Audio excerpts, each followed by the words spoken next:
It's Meet the People with your host, Nio Campbell. And welcome to the second episode of Meet the People. Thank you so much for viewing. Today we have a special guest by the name of Baye Harrell. Baye is a local hip-hop theater artist whose career dates back to the mid-90s. He has done a wide range of film, television, and stage. So, it's my honor to introduce Baye. Okay, everyone, so this is Baye, and first of all, thank you, Baye, for coming on the show. I really appreciate it. It's my pleasure. Previously, I mentioned that Baye is a local hip-hop theater artist. Now, I'm sure you're wondering, what is hip-hop theater? You know, like, how does he incorporate the two? So, here's my first question. What is hip-hop theater? Right. It's a good question, because there's a lot of confused people out there that think hip-hop theater is something that looks like a musical with a lot of rapping in it. So hip-hop theater does include that. Hip-hop theater has been traditionally any type of theatrical piece that's like storytelling, a narrative about some plot line that incorporates one of the four elements of hip-hop. MCing, which is rapping. Okay. DJing, right, which is like the skill of turntabling or any, yeah, exactly. Graffiti art, right, which is the street art form that came out of hip-hop. Or breakdancing. Okay. Right? And all of these things have had an evolution since they kind of started in the early 70s. Right. But as it stands today, these are the four core elements of hip hop. When they're used in storytelling or some type of narrative that's theatrical, it's called hip hop theater. But it also entails stories that represent the experiences or perspectives of people that are a part of the hip hop community or hip hop generation. Okay. Right? Yes. Okay. Where did you first hear about hip hop theater? Because it's not just something that, you know, it's like grows up in people's houses and stuff like that. You kind of. Yeah, it's kind of interesting because like in the late 90s, early 2000s, I'll go ahead and say it. He's dating himself. In the late 90s and early 2000s, there was a group of people that were coming together to form this play called A Rhyme Deferred. Right. During this time period, most of these people were students at Howard University. They came together and they started to conceptualize this piece that was going to be about kind of what was going on within the hip-hop culture at the time. So it had a lot of rapping in it. Some of these people named Camilla Forbes, and these people are significant today. Camilla Forbes, Chadwick Boseman, as people know him today. James Brown. Right, he plays James Brown now. There was also a few other artists. One of these artists was my group partner. I'm in a group. You'll get to this, yes, I'm sure. My group partner, Jabari Exum, right? So these guys, they all came together and they had this piece called A Rhyme Deferred. Out of that piece started kind of a movement of a lot of those artists that left and went up to New York and started working in something called the Hip Hop Theater Junction, which later became the Hip Hop Theater Festival. What that did was then cause a lot of festivals in DC, New York, Chicago, and San Francisco. And all of these festivals would be a place where people could showcase kind of that art that I'm talking about, hip-hop theater. You know, so it became really popular, over the past 13 years, really, 13, 14 years, it's kind of gained more popularity. And I learned about it really at that turnover, the new millennium turnover period. That was kind of where I got involved in it and started working in it. So before this, did you have a love for like the two and you really wanted to combine them, or what? Well, I found it to be, so let's back it up a little bit. Okay. So I kind of, in the mid-90s, was involved in a group that I formed. It was called Human Prophets, right? Yeah, so we can go into that. Go right, ahead. We'll Talk go about into Human Prophets. Right. So this group was a hip-hop group that I was a part of that was formed out of a bunch of school friends, essentially, guys that I knew growing up. And it had different incarnations. Later on, it ended up being a duo, where it was just me and my group partner, who I just mentioned, Jabari Exum. We were doing a lot of shows around DC, and in some other places. We went up to Columbia University. This is while we were teenagers. We're doing these type of shows that later on we felt kind of limited within the space and the confines of where we're performing. So we're doing shows at clubs. As teenagers, mind you, right? Yeah. So it was kind of strange for us because we were like the young guys among the scene. We were doing these shows and we felt kind of limited with how we could express our art. So we wanted to find other ways to express it. And being that we had a background, both of us had backgrounds that kind of were varied in that we did some theater, we did some other forms of music, we wanted to bring all those elements to the table, and theater really seemed like a space and an opportunity and like a vehicle, you know, to express ourselves better. So it just turned into, all right, well, let's do some shows where we kind of like play characters, and we'll come out on stage. We'd be at a club, and we come out on stage as two guys, and we're gonna play two homeless characters this time. So we come out on stage and do our whole show as these homeless characters. What other, I guess, like, what other plays have you done that kind of have to deal with hip-hop theater and stuff like that? I know I've seen you in a few, but, yeah. So for those that don't know, you can talk about maybe you playing the role of Zomo, or, what was it, hip-hop DJ in Cinderella? The one, okay, all right. So I'll talk about those. Yeah. Right, so the two you mentioned are two children's plays. Yes, but I'm sure you've done adult plays, too. Right.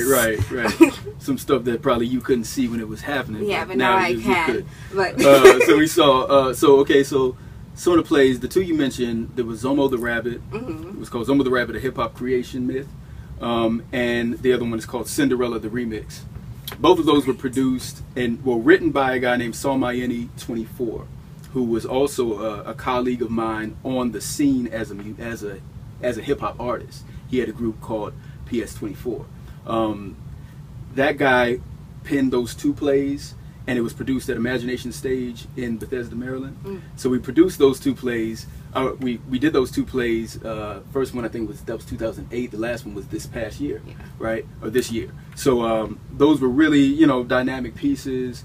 Excuse me, 2009 and this year. So those are really dynamic pieces that actually did very well. And he also did a third one called Pinocchio. The other ones that I've been involved in, there's quite a few. There's a guy named Chris Bacon, who's a musician in DC. He's done very well for himself. A progressive hip hop artist. He had a piece called In Pursuit of Me. I helped with that on the script writing side. I co-produced a piece called Slam Theater, Slam Theater 2.0, and what is that? 101. 1.0 and 2.0. That's what it was. Slam Theater 1.0 and 2.0. Those are two different pieces that were like kind of sketch comedy pieces. I wrote one called Read White and Blue, which I co-wrote with my group partner. That one's gone up in New York and here. There's another piece called Liner Notes, which is more of a theatrical concert. Yeah, which is great too. That's like a trilogy. No, was it a trilogy? Well, it actually was a series. It was a series that we did at Atlas Performing Arts Center. That you guys should bring back. Well, yeah, so trying to say Liner Notes should come back. I would love to do it because it is great. Yeah, so we had a two-year run there at Atlas Performing Arts Center. It was big fun. You know, I mean, we always had a different show each time, and it was all about connecting the genres of music and artists that have all influenced hip-hop music. Okay.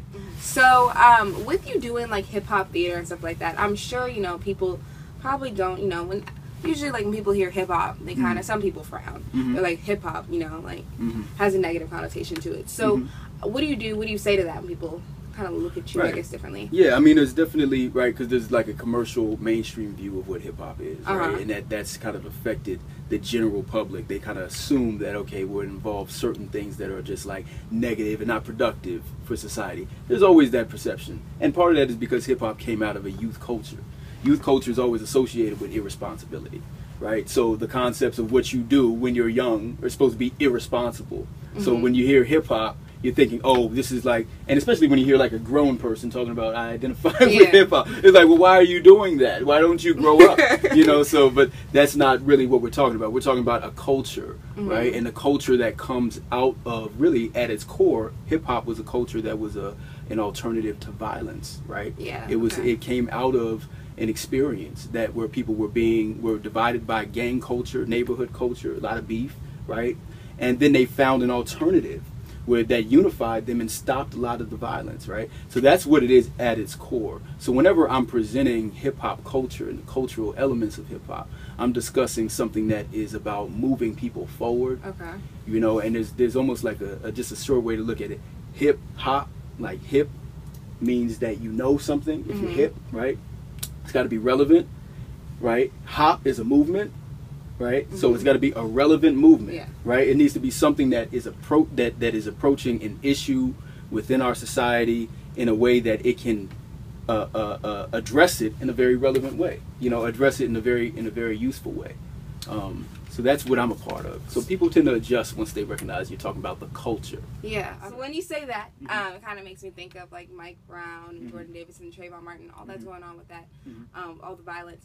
How do you think hip hop can help them, help our culture move forward, with stuff like that? Well, it can do so much. It can do so much. And this is where I put it. It can do so much more, but it's already doing a lot, right? It's doing a lot from a global standpoint, right? Okay, let's just talk about America first. Hip hop was very key in the latest election, right? Now, people may not want to admit that this is the case, but there were times that people could actually say, look, this portion of this segment of society is being motivated through these artists being politically endorsing Obama, right? There's certain key things that are happening within hip hop culture that make people then start thinking differently and behaving differently. That's happened around the world. There's been like elections in some portions of Africa that have been completely motivated by what the hip hop community is saying should happen, right? This goes on like globally. It's only here where it's become marginalized into some commercial product. It's really an American thing, where it's marginalized into a very commercial product, and it's only for making money and being marketable that its actual potential has been diminished, right? Because the potential of hip hop is that, yes, we could decide to not support something, right? People would get on board if they understood, oh, this was articulated very clearly by these artists, and now we're not doing this. We're not going to support this, or we're going to support this, right? So when we talk about what you discussed recently and what's going on within because we're dealing with behavior right now. We're dealing with people's perception and really a vilification. You know, like people are viewing young people, people that are of color, you know, young males. They're viewing them in such a way that it's like these are the monsters and the menaces in our society, right? Yeah. So there's within that the ability for hip hop to address that and to make everybody understand, look, this is folly. This is not intelligent. What you're doing is you're basing something on these images that have been put out to you, and it's not legitimate. So we need to be in a position now where we think about using the art form and the community to try to alter the way that society is thinking, you know. And again, we're kind of behind the rest of the world on that. We gotta move forward. We gotta hip hop forward. That's right. Yeah. It's really what it is. I guess like before you leave, because you know, I have one more question. Sure. This is for my HU people that are watching, since I'm going to Howard soon. Your father is the legendary psychology professor, Dr. Jules Harrell. What role has he played in shaping your career? Okay, so yeah, he's played a very significant role. I mean, I wouldn't be who I am, you know, if it wasn't for what he exposed me to from a cultural standpoint, from a musical standpoint, right? These are all things that kind of oriented my direction in life. Being a person who he himself views the world in a very critical way, right? I was placed as a young child in a community of people who thought about the world in a very critical way, right? So that helped to make me think later on that I have some duty, right, to think about the world critically and think about how to be productive and progressive. And in doing that, when he saw me as maybe a teenager, a little bit before that, well, actually before that, yeah, definitely before that, gravitating toward not only the skills that were in hip hop, but also like the sentiments that were being expressed within hip hop. He's noticed that I would like certain artists, right? And he would want to know more about who that is, right? Great. He would actually listen to the same people I would listen to, and we would discuss who that person is and what they're saying, and that helped to make me feel like the world that I was embracing was something that was okay. Continue to support people within your community, support each other. When you are around your friend and they're doing something, I like what you're doing here, because when you're around somebody that's doing something, even if they're just the person you happen to know from class, you know, endorse that person. You know, find out, do whatever you can to feed them what they need, the energy they need, you know, to keep moving forward, if it's a good, positive thing.